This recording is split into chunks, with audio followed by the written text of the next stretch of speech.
principe de la greffe de cheveux, c'est prendre des cheveux d'une zone.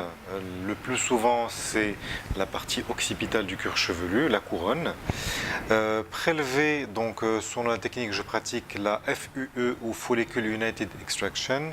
Donc, on prélève bulbe par bulbe au niveau de la couronne et ensuite on va replanter donc ces bulbes au niveau donc des zones où il manque des cheveux, à savoir les tempes ou bien la partie antérieure ou bien la région de la tonsure. Dans la technique FUE, il n'y a pas de cicatrice, c'est-à-dire que le prélèvement des greffons laisse des petits trous de 0,8 mm au niveau de la région de la couronne qui vont cicatriser. Donc quelques mois après, il n'y a plus aucune cicatrice visible de ce prélèvement. Dans les anciennes techniques, la FUT, on prélevait une bande de cuir chevelu derrière. Ça se fait toujours chez les patients qui ont des cheveux africains, de type africain, c'est-à-dire très très torsadés. On est obligé de faire cette technique, ça laisse une cicatrice donc, au niveau de la région donc, de la couronne qui est assez grande. Mais aujourd'hui, si le patient présente des cheveux qui ne sont pas torsadés, on peut faire de la FUE. C'est une intervention qui se passe de façon très simple. Donc l'intervention se déroule sous anesthésie locale.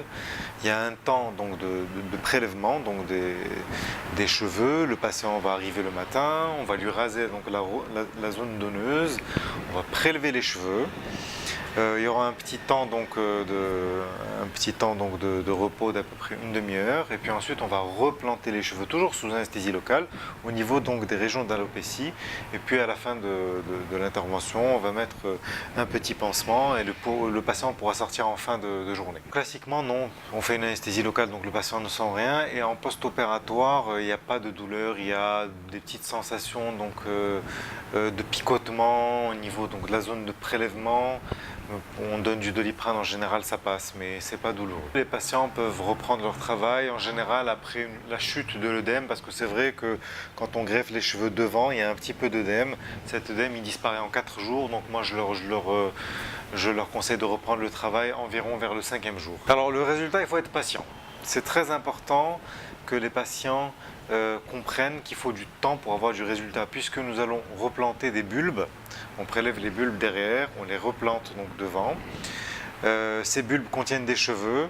Ces cheveux vont tomber et les bulbes vont se nourrir donc en profondeur, ils vont se revasculariser. Donc le cheveu tombe au bout d'un mois et le nouveau cheveu va repousser 3 mois après la greffe. Et après, c'est 1 cm par mois. Donc, au total, il faut à peu près 6 à 9 mois pour avoir un résultat qui est assez correct. C'est vrai que la principale crainte des patients, c'est d'avoir, comme ce qu'on voyait dans les anciennes greffes, un effet poupée, c'est-à-dire comme des petites touffes. Alors ça, c'est assez... on ne le voit plus puisqu'on prélève bulbe par bulbe, que les bulbes contiennent 1 ou 2 ou 3 cheveux qui sont replantés donc de façon très précise en fonction des zones à replanter. On a des effets assez naturels. Les effets poupées, c'est vraiment les anciennes techniques. Aujourd'hui, on est capable d'avoir avec ces nouvelles techniques des résultats extrêmement naturels.